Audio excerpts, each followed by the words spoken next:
no silêncio pesado da noite, onde até o vento parece segurar a respiração, você acaba de entrar novamente no Contos da Escuridão. Hoje preciso te preparar. O vídeo que você está prestes a assistir não é como os outros.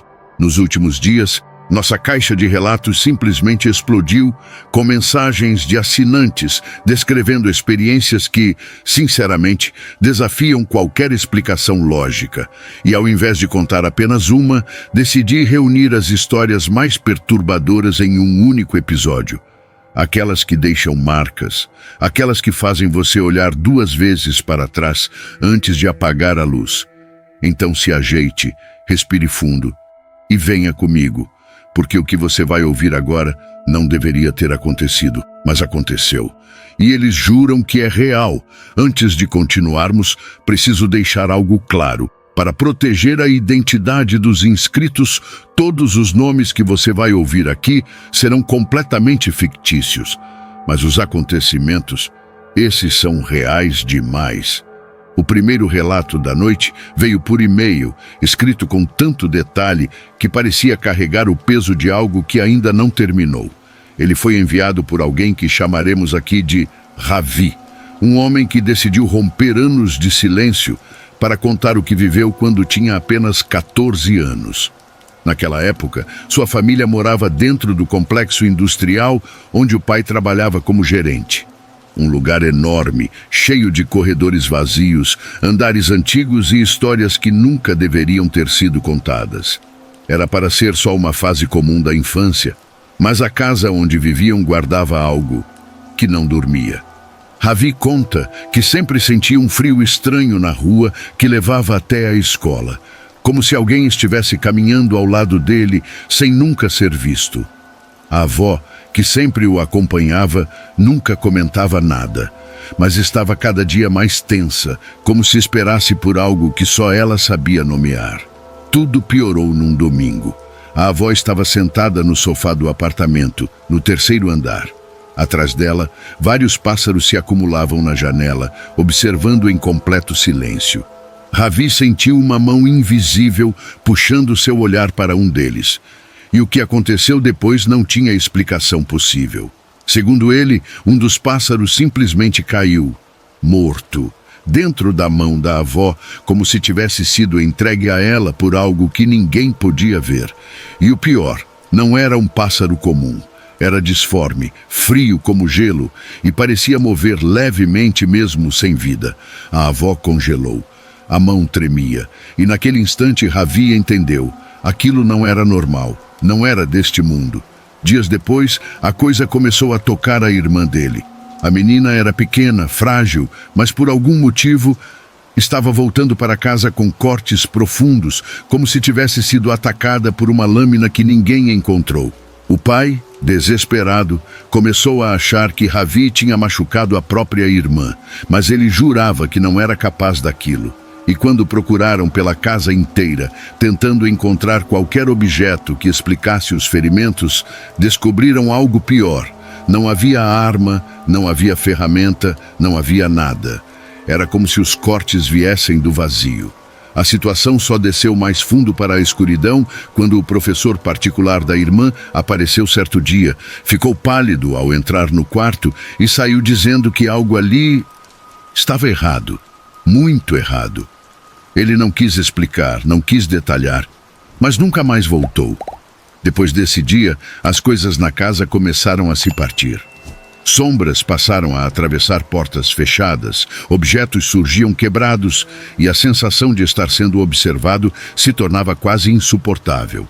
E isso foi apenas o primeiro relato.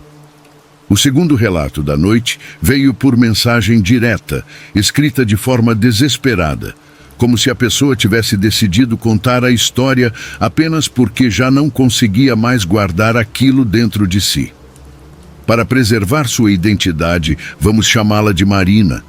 Ela começa dizendo que nunca acreditou em nada sobrenatural, até o dia em que algo decidiu provar o contrário da forma mais cruel possível. Marina cresceu em uma pequena cidade rural, onde tudo parecia sempre igual.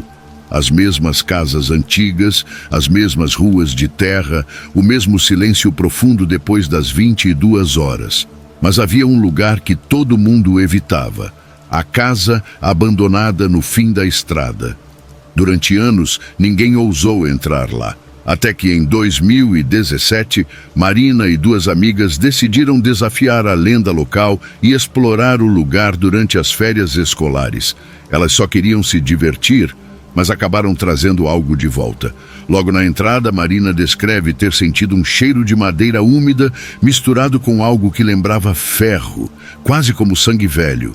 As paredes estavam cobertas de riscos feitos à unha, profundos demais para serem de um animal. Mas o pior foi a sala principal. No centro dela havia uma cadeira de balanço antiga que simplesmente não parava de se mover. As meninas congelaram, não havia vento, não havia corrente de ar, mas a cadeira continuava balançando, lenta e ritmada, como se alguém invisível estivesse sentado ali.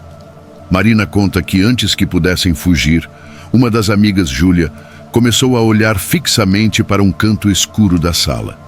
Seus olhos ficaram vidrados, sem piscar, e a respiração ficou curta. Quando Marina a puxou para correr, Júlia desmaiou. Elas voltaram para casa desesperadas, carregando-a, mas no dia seguinte, algo ainda mais estranho aconteceu. Júlia acordou falando com alguém que não estava lá. Dizia frases desconexas, apontava sempre para o mesmo canto do quarto e repetia que ele estava esperando. Marina tentou ignorar, até que a própria mãe de Júlia chamou uma igreja para intervir. Depois disso, a vida de Marina virou um verdadeiro pesadelo. Ela começou a ouvir batidas nas paredes durante a madrugada. Sempre 3 batidas, sempre no mesmo ritmo da cadeira de balanço. Objetos caíam sozinhos, portas se trancavam. E uma semana depois da visita à casa abandonada, Marina acordou com marcas escuras nos pulsos, como se mãos invisíveis tivessem segurado ela com força durante a noite.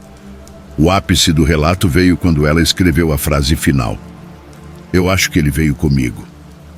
E tudo o que aconteceu depois é o tipo de coisa que muda a vida de uma pessoa para sempre.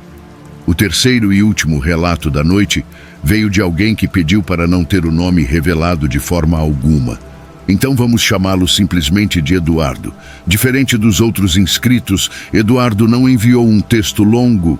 Ele mandou um áudio de quase 3 minutos, onde a respiração pesada e a voz trêmula diziam muito mais do que qualquer palavra escrita poderia transmitir. Logo no início, ele explica que trabalha como motorista de aplicativo e que sempre fez corridas noturnas, até a madrugada em que algo entrou no carro dele sem realmente abrir a porta. Era por volta de 1h50 quando ele recebeu uma chamada em um bairro afastado, conhecido por suas ruas estreitas e quase sem iluminação. Ao chegar ao ponto exato, não havia ninguém, nem uma sombra, nem um movimento. Só a rua deserta e silenciosa.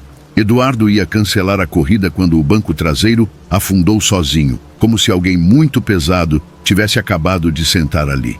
Na gravação, ele tenta respirar fundo antes de continuar. Diz que olhou pelo retrovisor e viu apenas escuridão. Não havia rosto, não havia corpo, só um contorno distorcido, como se a pessoa estivesse envolta em um cobertor de sombras. Ainda assim, a figura começou a falar.